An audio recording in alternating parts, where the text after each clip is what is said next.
C'est parti, je suis Vincent Berlioz. Merci de votre inscription et de votre participation à ce webinaire. On va prendre 1 heure pour vous parler du sujet de la modélisation d'un réseau d'air comprimé en BIM, en collaboration avec Parker Transair et BIM Co. Pour ma part, je suis Vincent Berlioz. Vous voyez tous nos vidéos qu'on va rapidement couper et nos photos ici. Je peux un peu pousser depuis.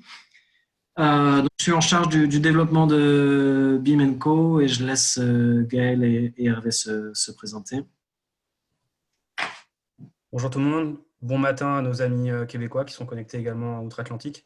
Je suis Hervé Trémorin, je suis responsable de l'activité avant-vente pour Parker Transair. Je travaille pour Parker Transair depuis 8 ans maintenant et je suis très content de participer à ce webinaire. Donc pour ma part, Gaël Le Carrère, donc moi ça fait 3 ans que je suis chez Parker Transair et je fais partie donc, de ce qu'on appelle l'équipe support projet qui est là pour aider nos clients dans leurs projets d'air comprimé au travers tout ce qui est études, design, liste de matériel, dessin, etc., etc. Et en plus de ça, je suis en charge du BIM pour Transair. Merci à tous les deux. Comme vous l'avez vu, on parlera d'air comprimé aujourd'hui, notamment de dimensionnement des fluides dans Revit.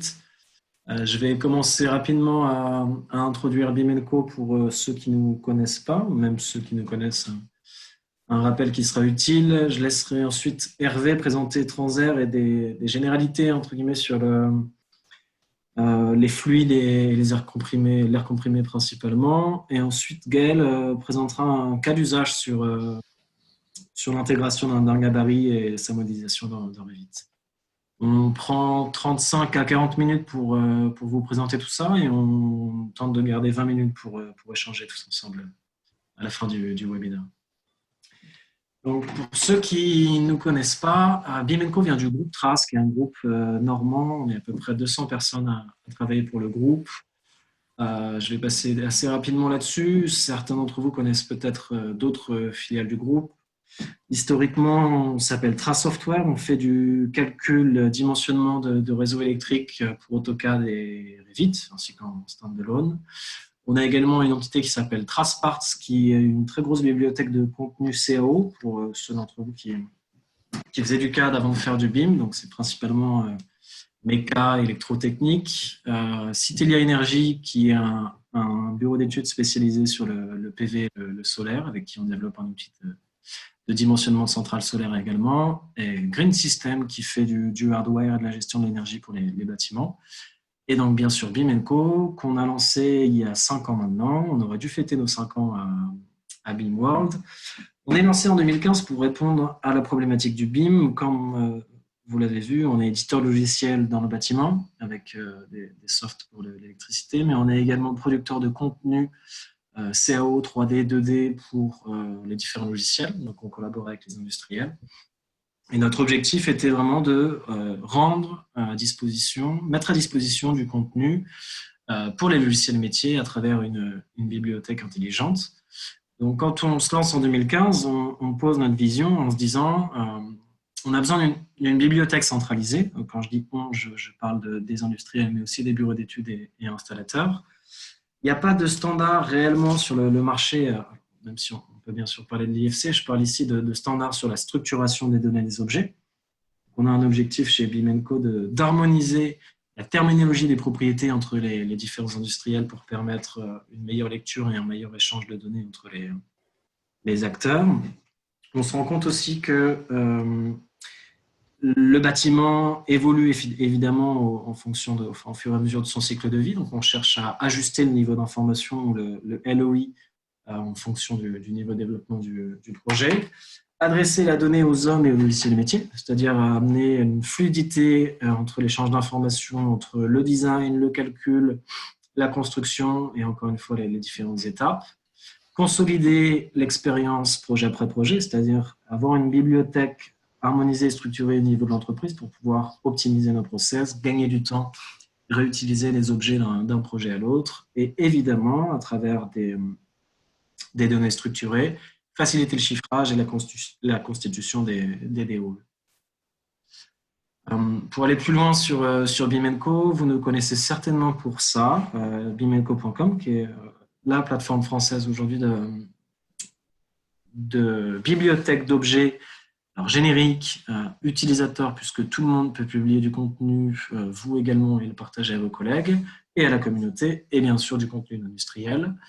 Donc on accompagne également les industriels fabricants de produits de la construction dans la modélisation, la BIMisation de leurs produits, leur diffusion sur bimenco.com et la gestion de ces données à travers l'outil qui s'appelle OnFly, qui est peut-être moins connu, à part par certains d'entre vous, j'ai vu que vous êtes certains à utiliser OnFly, qui est la version privée de Bimenco pour les entreprises qui souhaitent gérer intelligemment leur contenu plutôt que d'avoir des gabarits ou des fichiers qui se baladent sur un SharePoint ou sur des serveurs internes. C'est ici de l'optimisation et de la structuration de données et de bibliothèques pour faciliter leur utilisation dans le BIM, donc dans Revit ou autre. Rapidement, pour bien différencier les deux, sur Bimenco, vous allez évidemment pouvoir trouver, prévisualiser des objets, que ce soit leur géométrie 3D ou leurs données, choisir des sets de données. Alors c'est important aussi de comprendre ça. La technologie de Bimenco permet vraiment de distinguer la donnée des objets et leur géométrie pour permettre de choisir les informations qui vous intéressent en fonction de l'étape du projet, comme on parlait tout à l'heure. Évidemment, télécharger et implanter les produits dans Revit à travers la plateforme web ou un plugin directement intégré à Revit, Archicad ou Allplan. Et bimenco.com vous permet également de partager du contenu à la communauté d'utilisateurs BIM.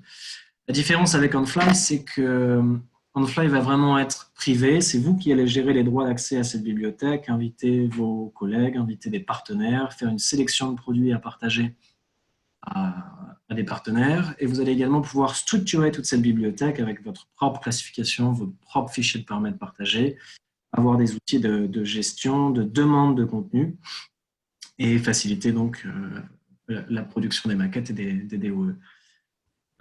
Évidemment, je vais reprendre la main et la parole tout à l'heure. Je laisse Hervé, si tu veux partager ton écran.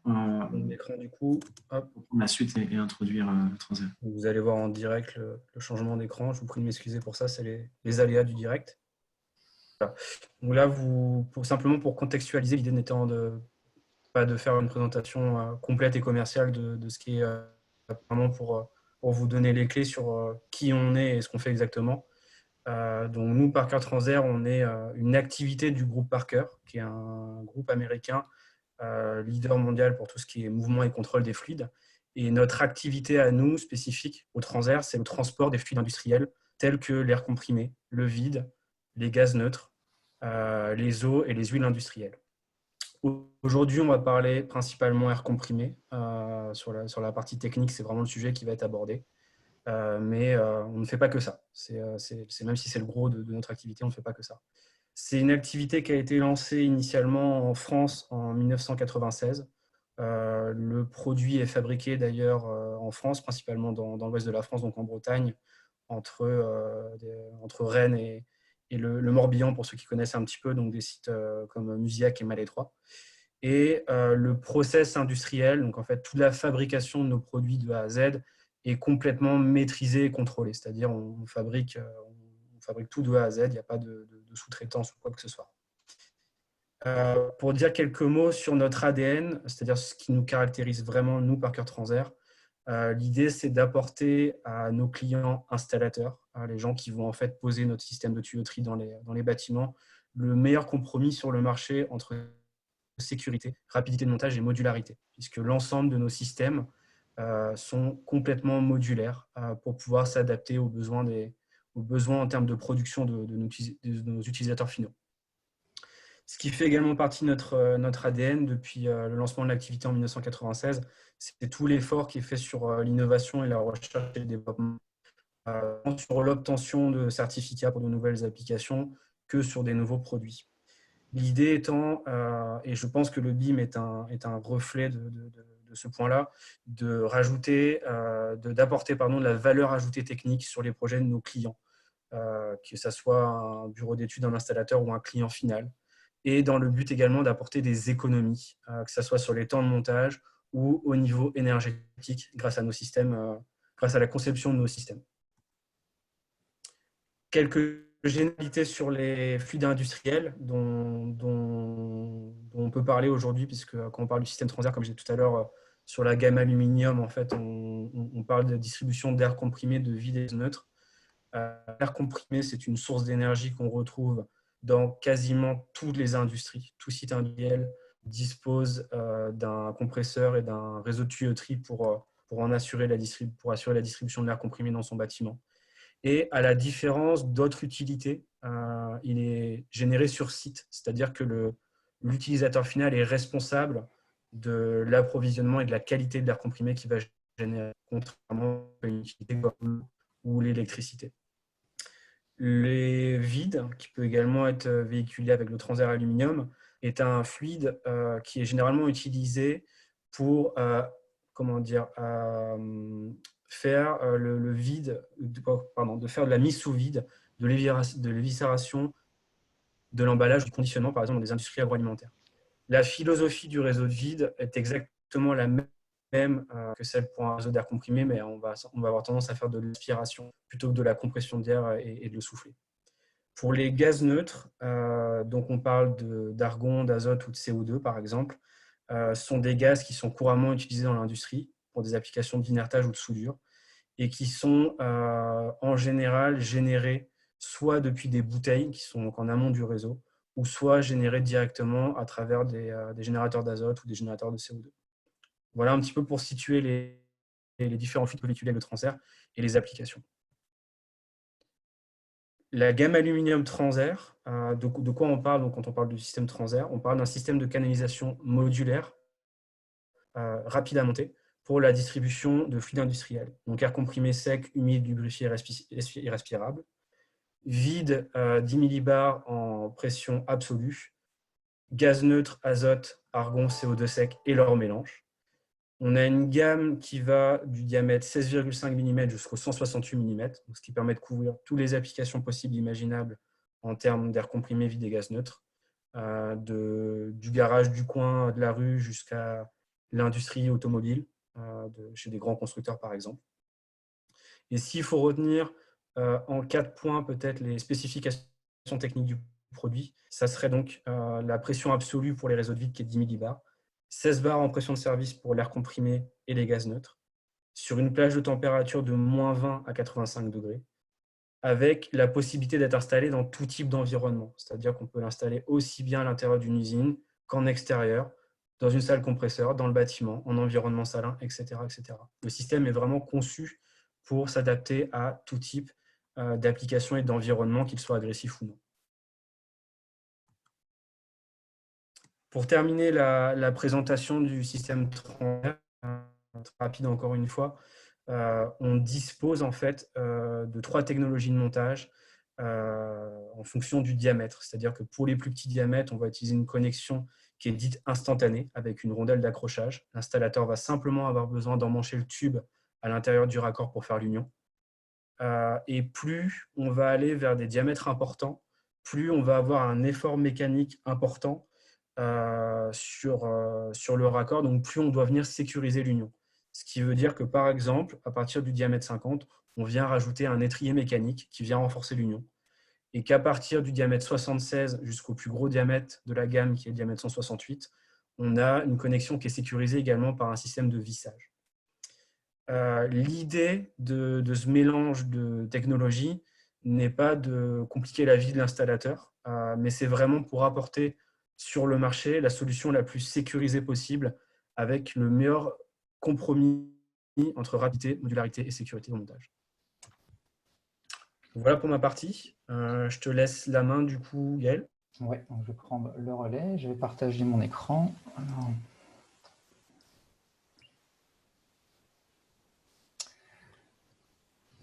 Et voilà, donc normalement c'est bon. Donc maintenant on va plus rentrer dans le vif du sujet et donc parler d'une installation d'air comprimé. Donc cette première salle, on va parler d'une installation donc, plus globalement.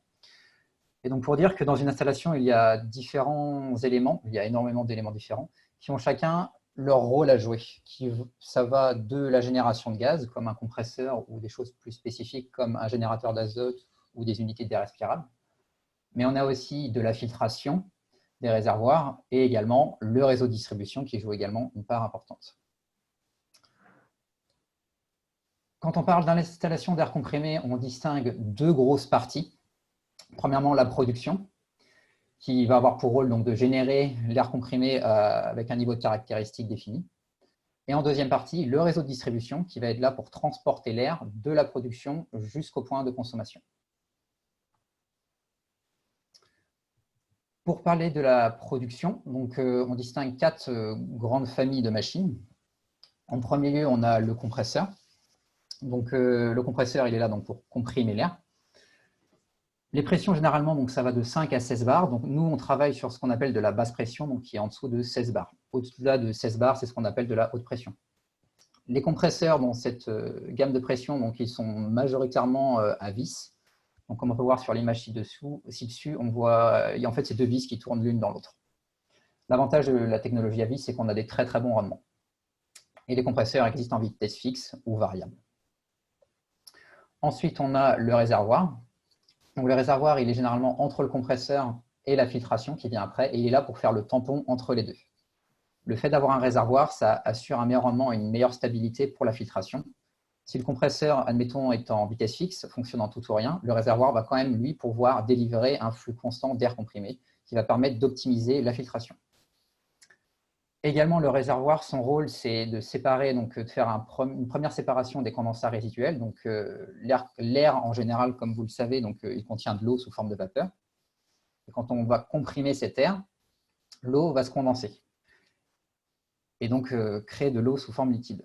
Le réservoir, lui, il va permettre de décanter l'air comprimé une première fois pour venir retirer déjà une partie de l'eau résiduelle. Ensuite, nous avons donc les filtres. Donc, eux, ils sont là pour filtrer l'air, donc retirer les contaminants.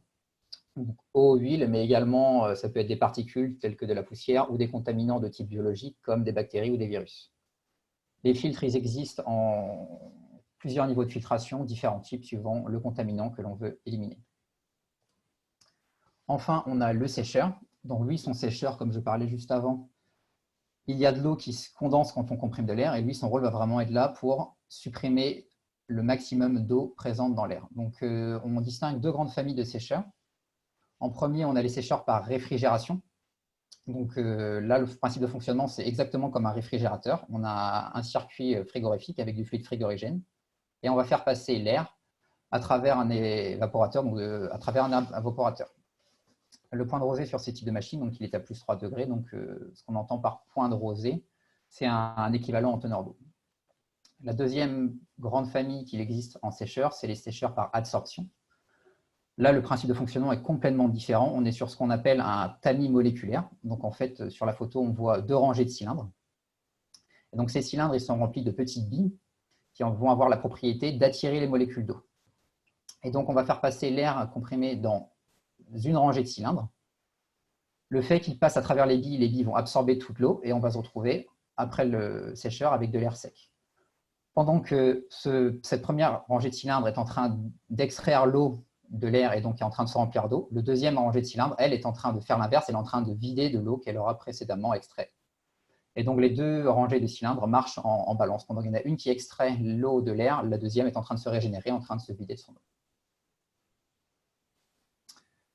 Pour la partie réseau de distribution, donc, comme je disais juste avant, donc, il est là pour faire le lien entre le point de compression et le point de consommation. Son impact énergétique, il est souvent minimisé au détriment du compresseur.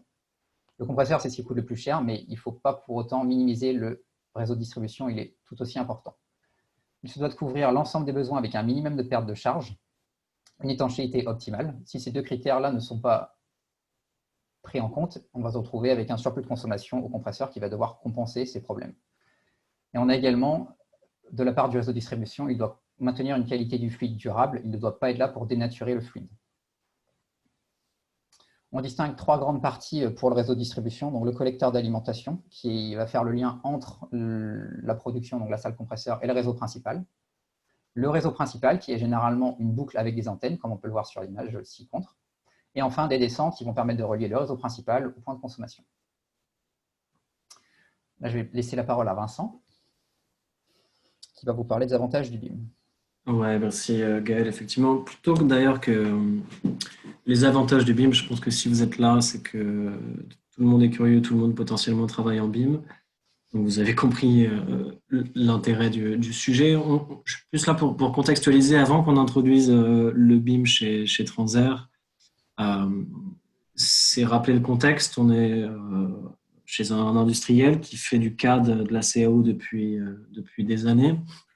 Donc, Traspart et Transair collaborent depuis, je pense, 15 à 20 ans. La modélisation des fichiers CAD, où à l'époque on modélisait de la 2D puis de la 3D. Pour l'industriel, on n'avait pas de données, on n'avait pas d'intelligence derrière, et surtout on n'avait pas de notion de réseau ou de système. Vous avez compris quand on est comme Transair un fournisseur de solutions complètes, le raccord tout seul au YouTube n'a aucun intérêt. On va forcément chercher à intégrer cette intelligence et ces règles métiers dans une solution. Donc, des gens comme Transair, par exemple, ont la compétence, leurs usines modélisent en 3D, en CAO, des fichiers de conception. Il y a beaucoup d'industriels qui, mettons, 2014, 2015, 2016, se disaient, bon, le BIM, c'est de la 3D un peu intelligente, donc on va reprendre les fichiers de conception. On s'est, je pense, tous rendu compte que ça ne marchait pas.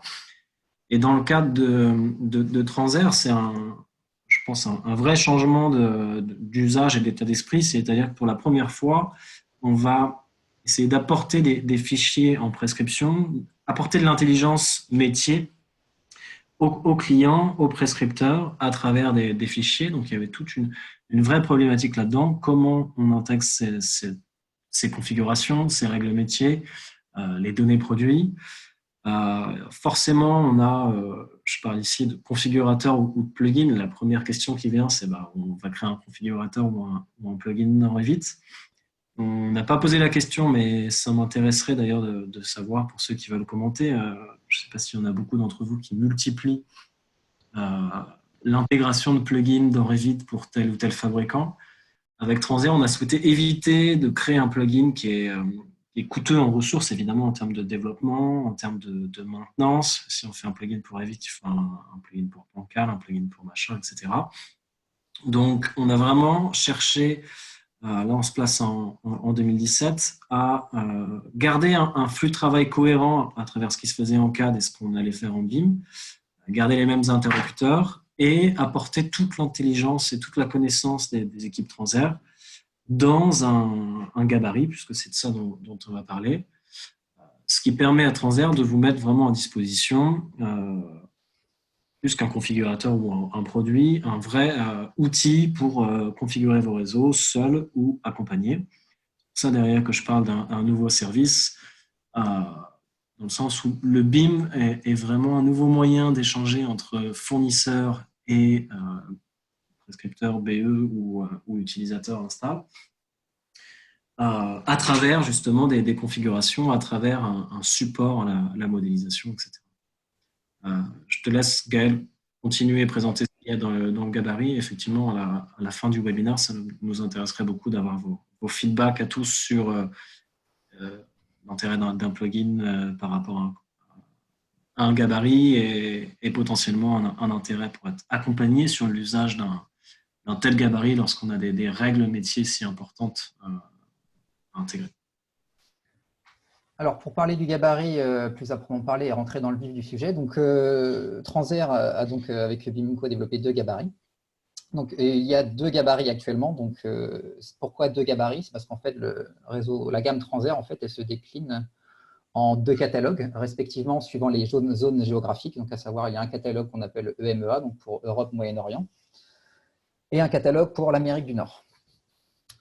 Qu'est-ce que ça fait en fait ces 2 catalogues? C'est parce qu'en fait chaque zone en fait a ses standards particuliers de ce qu'on appelle le filetage. Donc à savoir en Europe le standard de filetage c'est BSP ISO et en Amérique du Nord c'est le standard qu'on appelle NPT.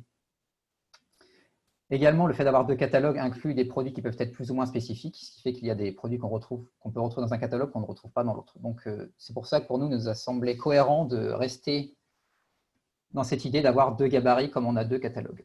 Les gabarits donc, ils sont disponibles en version Revit 2017. Les objets donc, en niveau de détail 200 ou 400 sur BIMco. Donc, pour les télécharger, le gabarit ou les objets, donc, il suffit de se rendre sur le site de BIMco. Donc là, je vais vous montrer en direct. Donc, vous allez sur le site de BIMco donc, qui est ici. Donc, il faut vous inscrire préalablement sur le site. Donc, l'inscription est complètement gratuite. Vous devez juste remplir donc, les différents prérequis si ça veut bien s'afficher.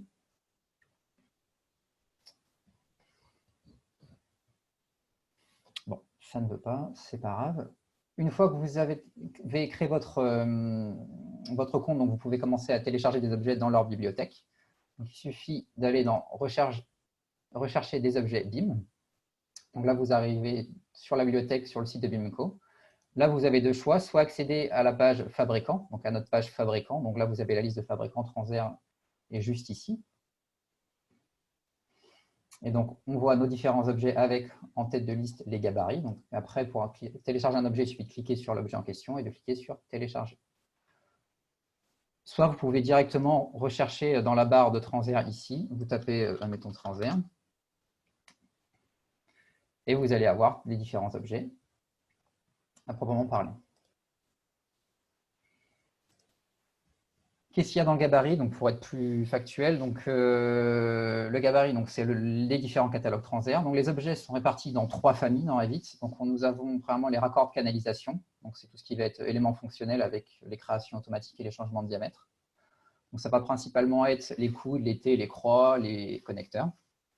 Ensuite, nous avons les canalisations donc, qui sont disponibles dans les 3 couleurs, bleu, grise, verte et dans les différents diamètres. Et enfin, tout ce qui va être accessoires de canalisation avec les vannes, les brides, les prises murales, etc.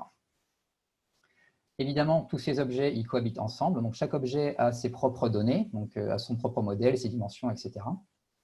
Nous avons également donc, tout ce qui est préférence d'acheminement pour le tube, avec les raccords de canalisation, Transair. Et bien sûr, tout ce qui est réalisation de liste de matériel, on peut le faire sans aucun problème.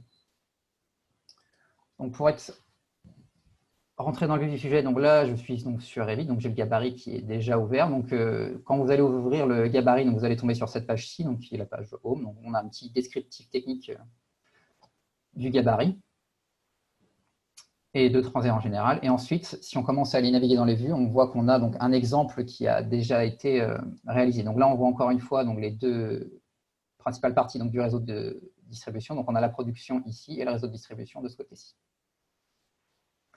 Donc, on peut naviguer entre les vues. Et donc là, on voit très bien donc, le réseau qui est illustré, donc avec un système qui est commun à tout le réseau. Donc là, on a qui s'appelle Compressed Air et les différents objets qui sont ensemble. On a également les listes de matériel, donc avec les différentes références des produits, les descriptions. Si on continue à descendre dans l'arborescence, donc là, on voit donc, les 3 familles dont je parlais avec l'intégralité des objets.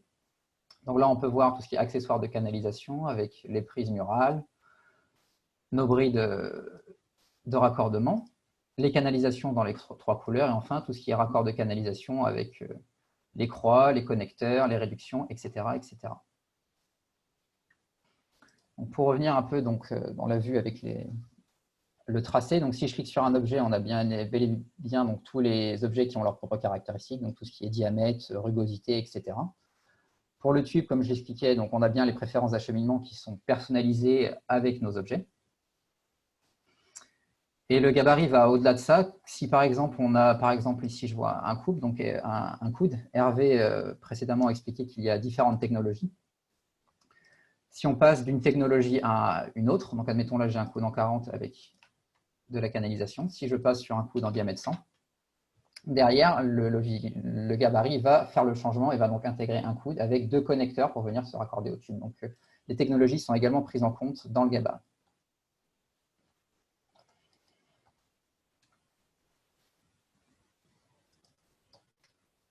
Pour passer maintenant donc, au cas pratique, donc on va illustrer tout ce qu'on a dit précédemment.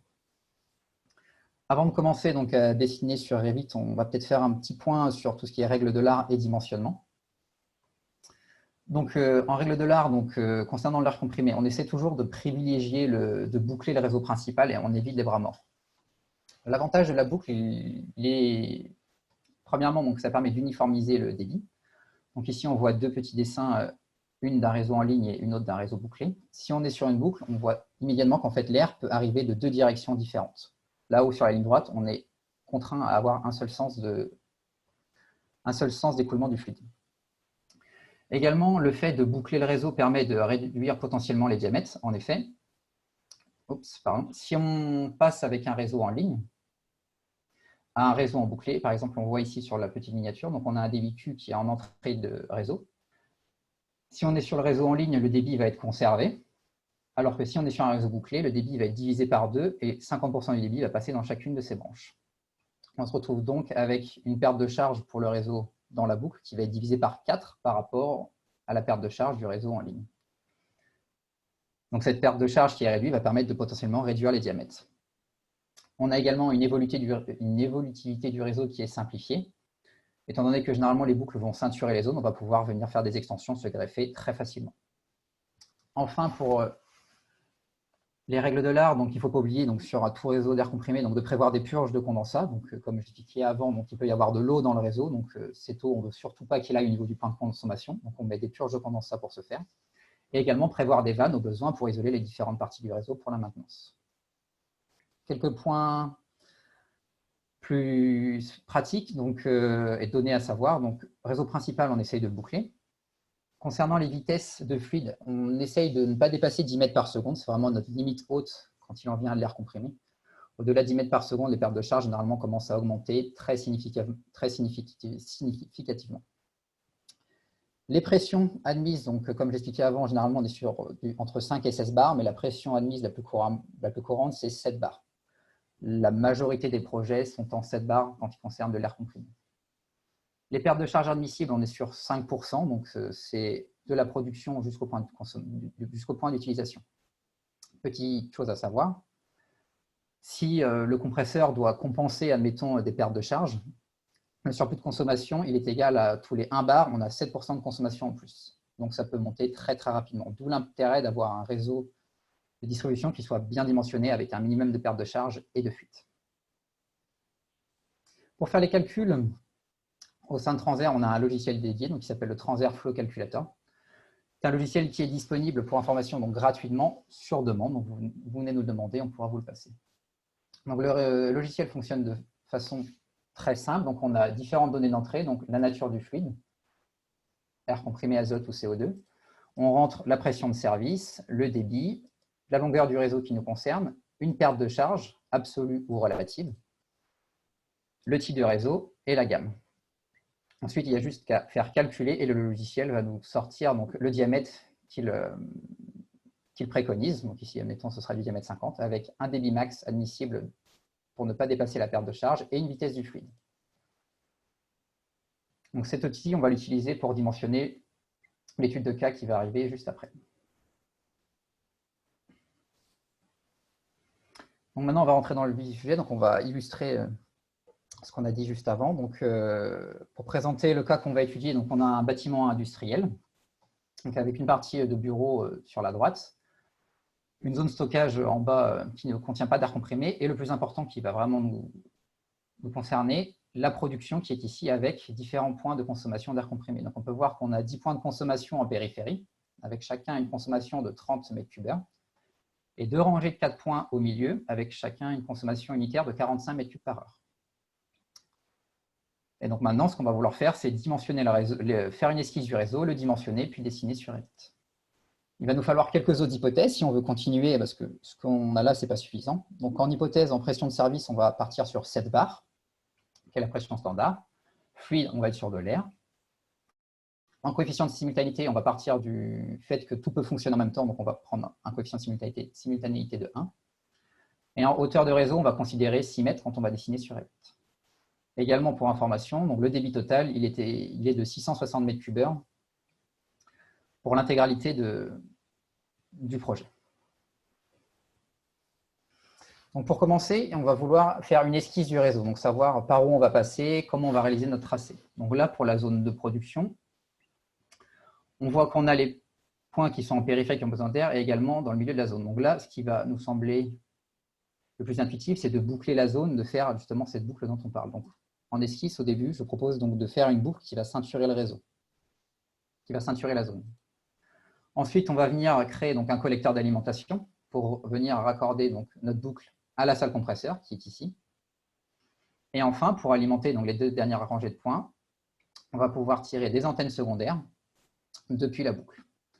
Ainsi, on a l'ensemble des points qui est alimentée en air, on a une boucle qui permet d'uniformiser le débit et de réduire les pertes de charge.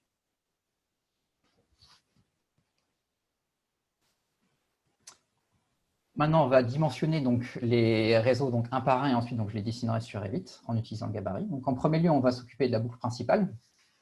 Je vais reprendre le transverse flow calculator à côté. Donc, qu'est-ce qu'on sait pour la boucle principale? Donc, en données d'entrée, on est toujours sur un débit donc, de 660 m3. Donc, la boucle elle est là vraiment pour approvisionner l'intégralité de la zone en air comprimé. En longueur, on va être sur 160 mètres. Donc, le bâtiment fait 50 mètres par 30 mètres. Perte de charge maximum, donc à savoir également, donc pour une boucle principale, généralement, nous, on admet 3% de perte de charge. Donc ça, c'est à savoir, et ça permet de nous laisser de la marge, donc 2% de marge, pour des pertes de charge qu'il y aurait dans d'autres parties du réseau. Pour ce qui est du réseau, donc on va être en bouclé. Il suffit de faire le calcul. Donc là, on obtient donc un diamètre 50.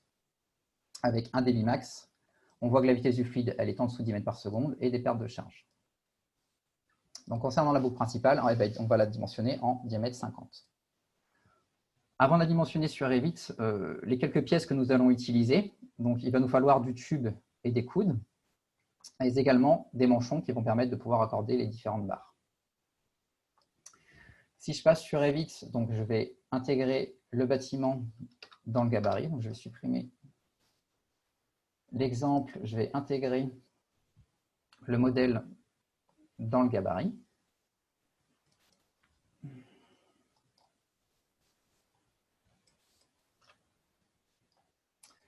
Je vais fixer la maquette. Donc là, nous avons le bâtiment et donc on va pouvoir commencer à dessiner notre boucle. Donc pour dessiner la boucle, donc, très simple, on va aller dans Système, Canalisation, pour pouvoir sélectionner notre canalisation. Donc là, on va s'assurer qu'on est bien donc, avec le bon type de tuyauterie, donc notre tuyau aluminium bleu. On va prendre le bon diamètre, donc ici on a vu qu'on était en 50, avec la bonne hauteur, donc 6 mètres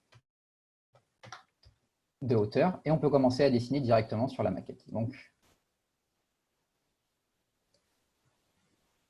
le gabarit va faire le tracé, et donc comme on l'a dit précédemment, donc il y a les préférences d'acheminement qui vont automatiquement créer les coudes, il n'y a rien à faire. Je vais m'occuper de caler la boucle donc, en périphérie de la zone. Donc, je vais la mettre à 50 cm du mur, donc les fils faisant 10 mètres. Je n'ai qu'à déplacer mon tube de 9,50 m.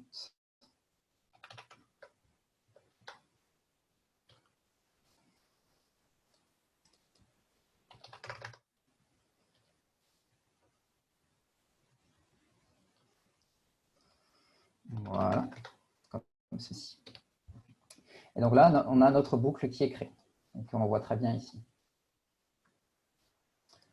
Maintenant que la boucle elle est faite, on va passer donc au collecteur d'alimentation. Donc même principe, données d'entrée, donc on va toujours être sur 660 m3. Longueur de réseau, donc là on va être sur beaucoup moins, on va être sur quelque chose comme 10 mètres, étant donné qu'il y a juste à traverser la première zone. Perte de charge, je ne vais rien mettre, vous allez voir pourquoi dans un instant. Et en réseau, on ne va plus être sur une boucle, mais on va être bien évidemment sur une ligne droite. Je vais faire le calcul. Et là, on voit que le transverse flow calculator nous annonce un diamètre 40. Donc on voit donc que c'est faux, la vitesse du fluide est très élevée, car le logiciel fait le calcul en fonction de la perte de charge. Quand il en vient au collecteur d'alimentation, ce qu'il faut savoir, c'est qu'on va prendre la vitesse en tant que facteur limitant et non les pertes de charge. Les collecteurs d'alimentation sont généralement très courts, 10-20 mètres tout au plus, ce qui fait que ça n'a pas vraiment d'importance. Les pertes de charge elles vont être faibles quoi qu'il en soit, peu importe le diamètre. On va donc se fier à la vitesse. Donc là, on voit qu'en diamètre 50, on n'est toujours pas bon. On va donc passer en diamètre 63 pour le collecteur d'alimentation, car la vitesse elle est inférieure à 10 mètres par seconde.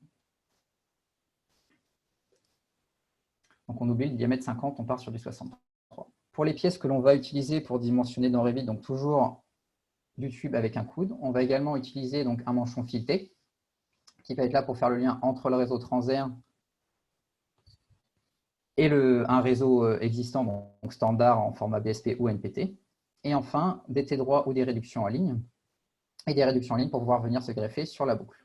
Ici, vous avez les différents numéros de référence qui permettent de facilement rechercher les objets. Donc un coude, c'est 6602 par exemple. Un T, c'est 6604.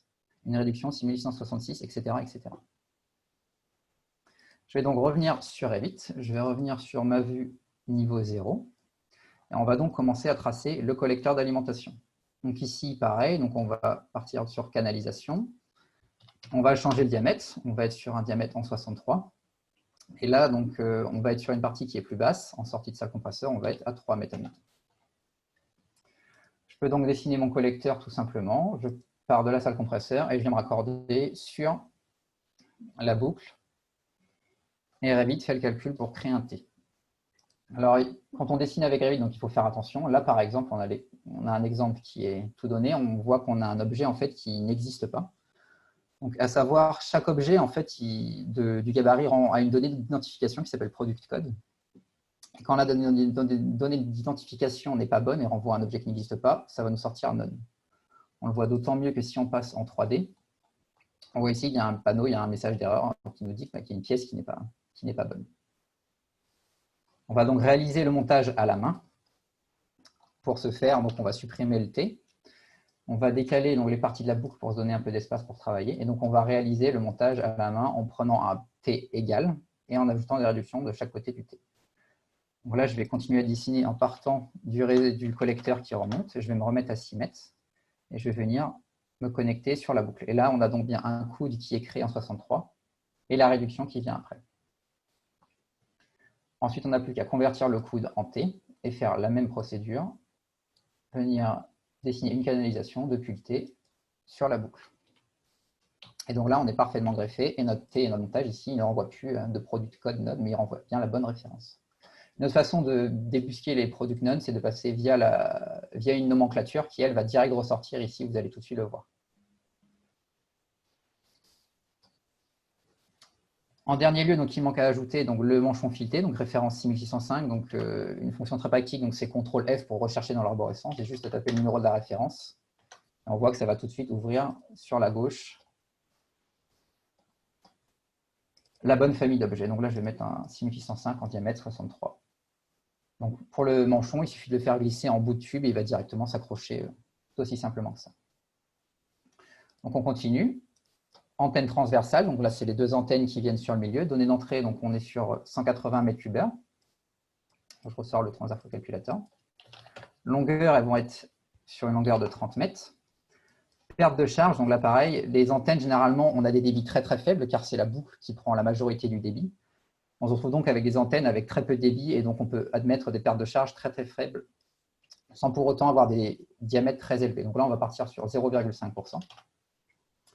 Et concernant le réseau, donc on est sur des antennes transversales, mais même si à premier lieu, on pourrait croire qu'on est sur une boucle, sur une ligne droite, en fait, on est sur une boucle. Parce que si on reprend l'esquisse du réseau, si on reprend l'antenne, en fait, on voit que la moitié du débit va passer par le bas et la moitié du débit va passer par le haut, comme si on était dans une boucle, en fait. Donc, on ne se retrouve pas en ligne droite, mais bien en réseau bouclé. Donc ici, dans le logiciel, on va bien mettre réseau bouclé. On fait le calcul et on voit que l'antenne est en diamètre 40.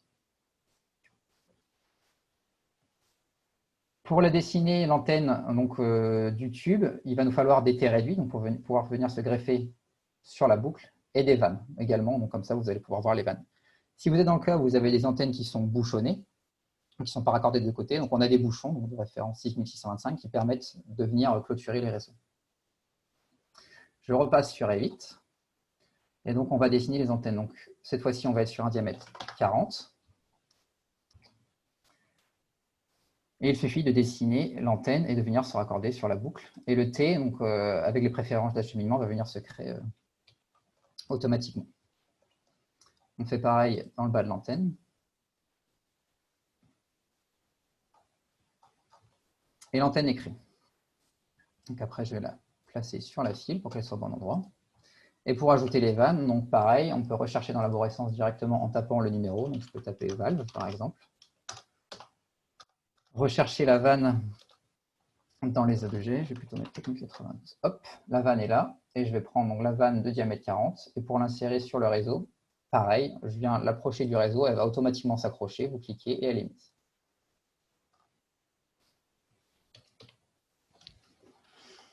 Donc, je vois qu'on est un peu pressé par le temps, je vais avancer et passer à la suite. Donc si je passe en 3D, là vous voyez par exemple le réseau à quoi il ressemble. Donc on a le collecteur, la boucle et notre antenne au milieu avec les vannes de chaque côté. Pour les descentes, même procédé. Donc, on va prendre le cas le plus défavorable, donc, qui est la descente avec le débit de 45 mètres cubes par heure. En longueur, on va partir sur 5 mètres. Donc, on va partir du haut de la boucle pour redescendre vers un point d'utilisation qui va être, admettons, 1 mètre, 1 mètre 50. Les pertes de charge, pareil, on ne va pas trop en prendre compte, étant donné que la descente, elle va être très courte, donc très peu de pertes de charge. Et cette fois-ci, on va bien être en ligne droite. On fait le calcul, 45 mètres cubes d'heure, une longueur de 5 mètres, en ligne droite, et on obtient un diamètre 25, qui assure une vitesse en dessous de 10 mètres par seconde et qui permet d'assurer le débit. Une autre feature importante concernant les descentes, c'est les brides de dérivation, donc ce qu'on appelle les cols de cygne.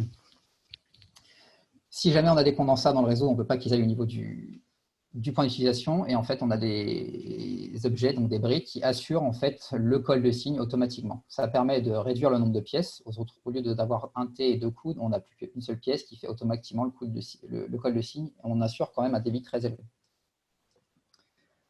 Pour les brides, pour les descentes, ce qui va nous être utile, donc les brides col de cygne, du tube et un coude, mais également une prise murale. Donc ici, on va partir sur les prises murales avec vanne, donc référence 6694. Pour la bride col de cygne, on est sur une référence 6662.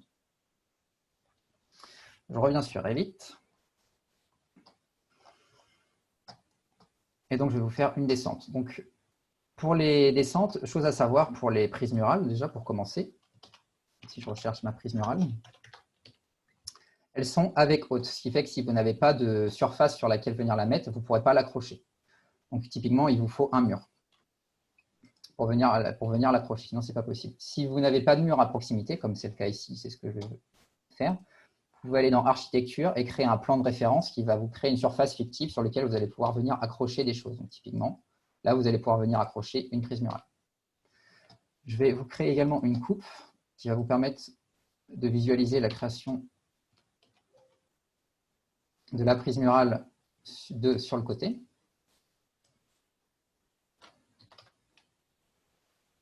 Hop, je reviens au niveau 0. Je vais prendre la coupe avec un niveau de détail assez élevé.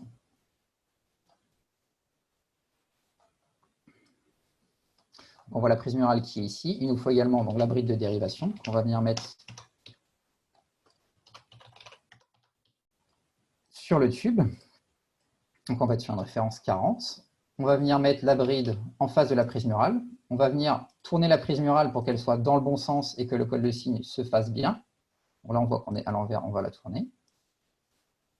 Et ensuite, il n'y a plus qu'à raccorder la bride col de cygne à la prise murale. Donc on voit qu'il y a l'accroche objet qui se fait automatiquement. On clique et là, hop, la descente se fait automatiquement et le coude est créé automatiquement.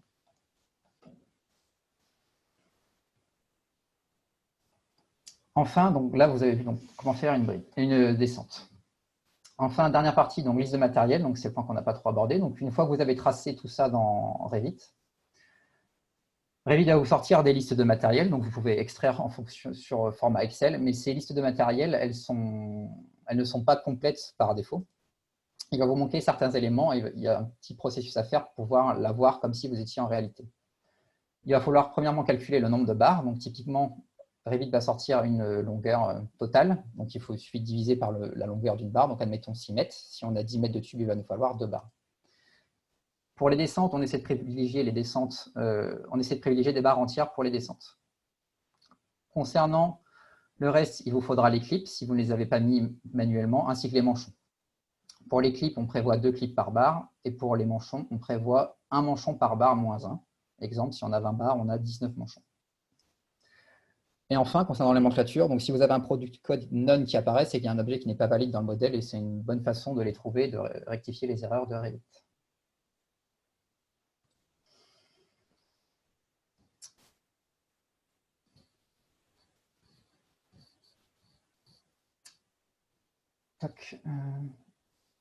Alors, je ne sais pas si Hervé, tu prends le relais ou pas. Je pense qu'on va peut-être simplement demander aux gens si c'est possible de remplir le sondage qui va vous être envoyé donc à la fin de à la fin de cette présentation. J'espère qu'elle vous a plu et que vous avez appris des choses. J'ai vu qu'il y avait des questions qui avaient été posées également pendant la présentation. Monsieur Collin et Monsieur Barbe, je ne sais pas si vous avez vu, j'ai répondu directement sur le fil. Donc, j'espère que les réponses vous conviennent. Dans tous les cas, le message aussi qu'on voulait vous faire passer, c'est qu'au-delà tout ce qui est à libre disposition pour les utilisateurs de Revit, donc à savoir les familles, le gabarit, etc., tout ce qui a été présenté par Gaël, nous, on est à votre disposition pour tout accompagnement sur la conception du réseau jusqu'à son exécution.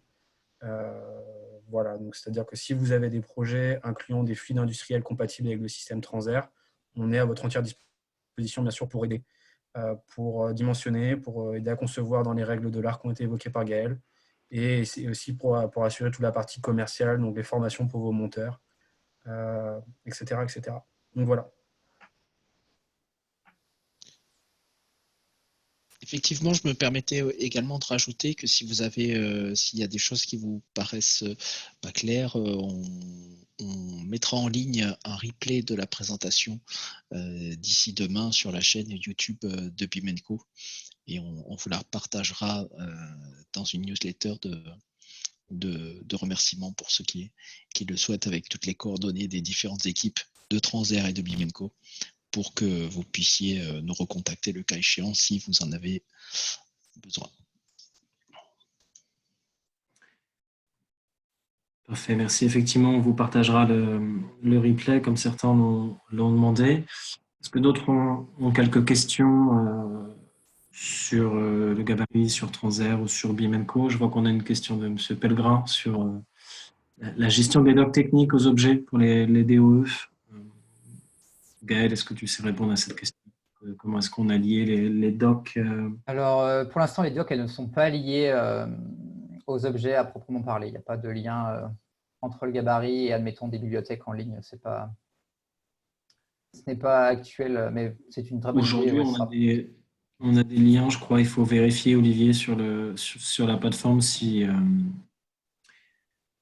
les URL vers les sites Transair ont été intégrés. Si ce n'est pas le cas, effectivement, n'hésitez pas à demander. Après, ouais, comme tu dis, ouais, il n'y aura pas de lien de télécharge document. Par contre, il y a les URL qui renvoient après vers nos sites et qui permettent d'être redirigés et de télécharger ce qu'on a besoin.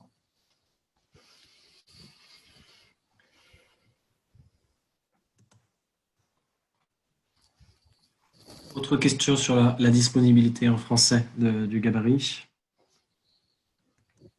Alors actuellement, donc, le gabarit, donc tout ce qui est dans le gabarit, donc BSP, tout ce qui est dans Revit est en anglais par défaut pour ne pas avoir différentes configurations de langue. Après, oui, c'est quelque chose qui pourrait être amélioré. Il suffit d'ajouter différents paramètres, etc. pour ajouter les langues.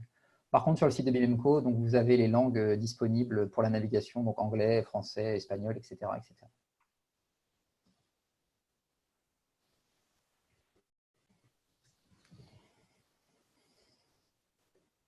On a une question également de Monsieur Longeron sur les différentes versions des familles du gabarit. Il demande si la version est uniquement sur 2017. Je préfère te laisser répondre, Gaël, parce que je crois que c'est... Alors, le gabarit est sur Revit 2017. Après, il faut savoir que Revit, donc, alors je vais utiliser des termes un peu barbares, mais alors, sur Revit, la compatibilité, elle est que ascendante. Qu'est-ce que ça veut dire? C'est-à-dire que quelque chose qui est en Revit 2017, vous allez pouvoir l'ouvrir sur Revit 2017 et les versions ultérieures, donc 2018, 2019, 2020. Il n'y aura pas de retour en arrière possible. Donc, le gabarit, quand je dis qu'il est disponible en version 2017, par défaut, en gros, il est compatible avec toutes les versions qui suivent, 2017, 2018, 2019, 2020. Par contre, il n'est pas du tout possible de l'avoir en version précédente, donc 2016, 2015.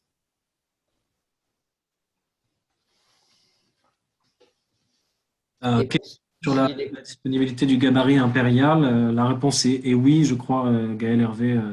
Oui, alors là, j'ai utilisé donc, le gabarit qui est en unité. Donc là, il était en métrique. Le gabarit américain, par défaut, a les unités impériales. Le gabarit européen, donc BSP, a par défaut les unités en métrique.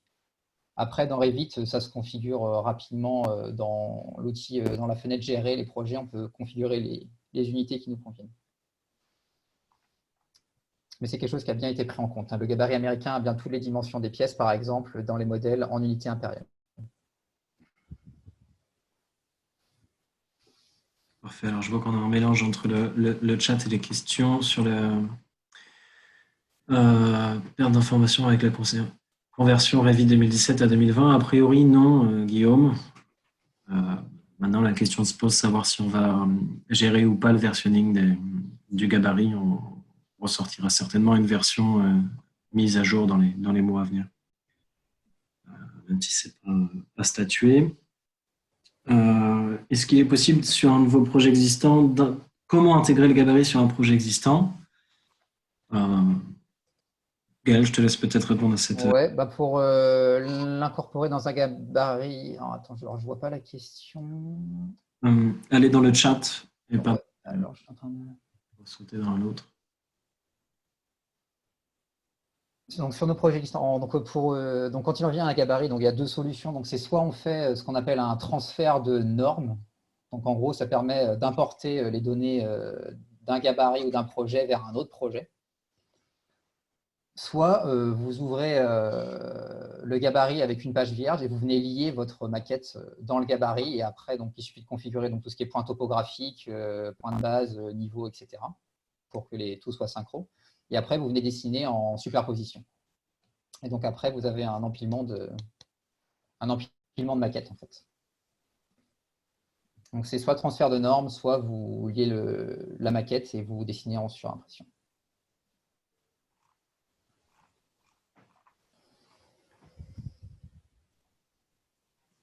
Alors, on avait une question aussi concernant plutôt le transfer flow calculator, qui était de savoir en fait s'il existait un tableau récapitulatif du calcul des pertes de charge du réseau. Alors par tableau récapitulatif, je pense que la réponse qu'on peut donner, Gaël, c'est que comme on fait un calcul de dimensionnement par tronçon de réseau à chaque fois, donc c'est-à-dire la boucle, l'antenne ou la descente, le calcul de perte de charge, il est donné de manière individuelle. On n'a pas vraiment de tableau récapitulatif, mais on a à chaque fois le calcul de la perte de charge pour la partie qu'on a calculée en fait. Ouais, le logiciel ne va pas garder en mémoire ce qui a été fait avant et éventuellement donc cumuler sous un tableau. On a toujours un résultat spécifique pour la situation dans laquelle on est. Alors, on a une question aussi également de Monsieur Derry. Alors, je pense que vous êtes du Québec parce que je sais que vous avez un système spécifique pour tout ce qui est certification. Je vais me renseigner sur ce point-là pour vous délivrer un certificat de formation spécifique à ce qu'on a vu aujourd'hui. Je ne peux pas vous le garantir à 100% aujourd'hui, mais je sais que les équipes de Parker Canada connaissent très bien le sujet puisqu'ils ont l'habitude pour délivrer ce type de certificat. Ce que je vous encourage à faire, c'est de m'envoyer un email donc sur hervé.trémorin@parker.com et je vous ferai un retour concernant le certificat de formation. Mais d'ailleurs, pour tous ceux qui sont intéressés par le certificat de formation, je vous invite à m'envoyer un email à ce sujet.